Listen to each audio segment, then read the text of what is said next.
ಬನ್ನಿ ಕರ್ಕೊಂಡೋದ್ರಾಯ್ತು. ಲೋ ನೀನೇನು ಹಂಗ್ ಕಾಣಿಸ್ತಾ ಇದ್ಯಾ?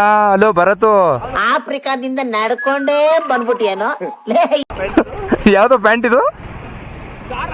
ಜಾರ ರಾರ ಕಳ್ತ್ ತೋರ್ಸು ಒಂದ್ಸರಿ.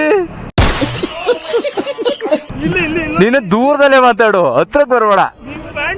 ಈ ಗೆರೆ ದಾಟ್ ನೀನು ಬರ್ಬೇಡ, ನಾನು ಬರಲ್ಲ. ಬೇಡ ಬೇಡ, ನನ್ನೇ ತೋರ್ಸ್ಬೇಡ. ನಾನೇ ಕಾಣ್ಬಾರ್ದು ಜನಕ್ಕೆ. 12 ಗಂಟೆ ರಾತ್ರಿ ಫೋನ್ ಮಾಡಿದ್ರು ಅಂದ್ಬಿಟ್ಟು ಕರೆದ್ಬಿಟ್ಟಲ್ಲ ಅಣ್ಣ. ಏನ್ ಈ ತರ ಹೋಯ್ತಿದ್ದೀರಾ? ನಮಸ್ಕಾರ. ಆಯ್ತು ಸರ್, ನಿಮ್ದು? ಹೋಗ್ ಬನ್ನಿ. ಏನ್ ಕೆಲಸ ಮಾಡೋದು ನೀವು? ಏನ್ ಕೆಲಸ ಮಾಡೋದು? ಹೌದಾ, ಒಳ್ಳೇದಾಗ್ಲಿ. ಆಯ್ತು.